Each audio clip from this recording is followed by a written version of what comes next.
প্রাথমিক যেই সমস্যা থেকে আমাদের উপলব্ধি স্বৈরাচারের বিরুদ্ধে লড়াই, সেই সমস্যা সমাধানে আমরা যদি 1 বছর পরে দেখি আমরা খুব বেশি কিছু করতে পারিনি। তবে আমরা চেষ্টা করেছি স্থানীয় সরকার, পল্লী উন্নয়ন, সমবায় মন্ত্রণালয়, যুব ক্রীড়া মন্ত্রণালয় সহ সরকারের আরও বিভিন্ন প্রতিষ্ঠান সবাইকে বারবার তাগাদা দেওয়ার যে আমাদের এই শূন্য পদগুলোও যাতে অন্তত আমরা পূরণ করতে পারি।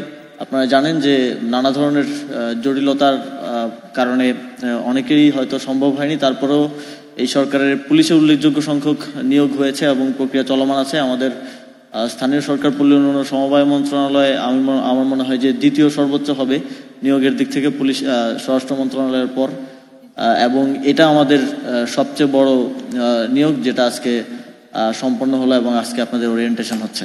আপনাদের কাজটা অত্যন্ত গুরুত্বপূর্ণ। দারিদ্র্য বিমোচন আমাদের দেশের ন্যাশনাল চ্যালেঞ্জগুলোর মধ্যে সবচেয়ে বড় যেই চ্যালেঞ্জ সেটা হচ্ছে দারিদ্র্য বিমোচন, এবং সেটা নিয়ে আপনারা মাঠ পর্যায়ে কাজ করবেন এবং এই কাজের ইনসেনটিভটা হচ্ছে একটা মনের শান্তি পাওয়া আর কি। একজন মানুষকে আর্থিক সহায়তার মাধ্যমে দারিদ্র থেকে বের করে নিয়ে আসার যেই তৃপ্তি সেটা আপনারা মাঠ পর্যায় থেকে পাবেন, এবং আপনারা সেই কাজটা সর্বোচ্চ দায়িত্বশীলতার সাথে এবং স্বচ্ছতার সাথে সেই দায়িত্ব পালন করবেন বলেই আমার প্রত্যাশা।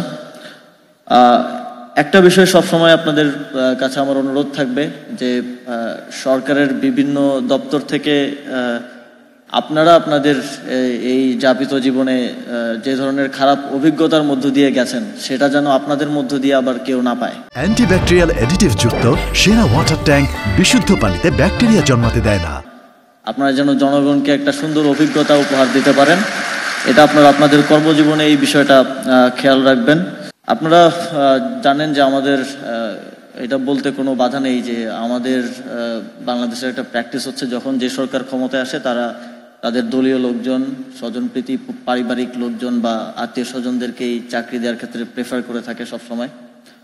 তো আমরা নিয়োগটাকে আমাদের জায়গা থেকে প্রথম দিক থেকে গুরুত্ব দিয়েছি। আমাদের স্থানীয় সরকার বিভাগের সচিব বললেন যে আমরা প্রথম দিক থেকেই যখন যুব ক্রীড়া মন্ত্রণালয়ে ছিলাম তখন থেকেই আমরা প্রতি 100 দিন পর পর আসলে দেখছি যে আমরা কতগুলো নিয়োগ দিতে পারলাম, কতজনের কর্মসংস্থান সৃষ্টি করতে পারলাম।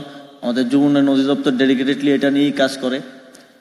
তো যতবারই আমাদের যেই প্রতিষ্ঠানেই নিয়োগের বিজ্ঞপ্তি গেছে বা আমার এই সংক্রান্ত কথা হয়েছে তখন আমি সবাইকে একটা কথাই বলেছি যে আমার কারোর প্রতি কোনো প্রেফারেন্স নেই, আমার কাউকে আপনাদের নিয়োগ দিতে হবে না বা কোনো নির্দিষ্ট দলের কাউকে আপনাদের নিয়োগ দিতে হবে না। যদি স্বচ্ছতা এবং ঘুষ কিংবা স্বজনপ্রীতির বাইরে থেকে স্বচ্ছভাবে নিয়োগ দেওয়া যায় তাহলে যারা নিয়োগ পাবে তারা সকলেই আমার সম্পদ, তারা সকলেই দেশের সম্পদ এবং বাংলাদেশের ভবিষ্যৎ হবে।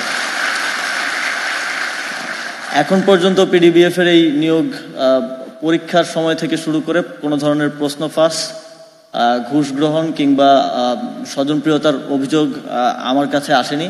তো সেই জায়গা থেকে আমি মনে করি যে এটা একটা সফল এবং স্বচ্ছ নিয়োগ হয়েছে, এবং আপনারা যারা কোনো ধরনের মামা চাচার সম্পর্ক যেটা আমাদের প্র্যাকটিস কিংবা ঘুষ ছাড়া নিয়োগ পেয়েছেন, এটা জাতির কাছে এবং মানুষের কাছে এটা পেব্যাক করার একটা সুযোগ হিসেবে আপনাদেরকে নিতে হবে, এবং দারিদ্র্য বিমোচনের যেই গুরুত্বপূর্ণ দায়িত্ব পিডিবিএফ আপনার প্রতিষ্ঠান পালন করে সেই দায়িত্ব পালনে আপনার প্রতিষ্ঠানকে আরও কর্মনিষ্ঠা এবং সততার সাথে সহযোগিতা করে যেতে হবে।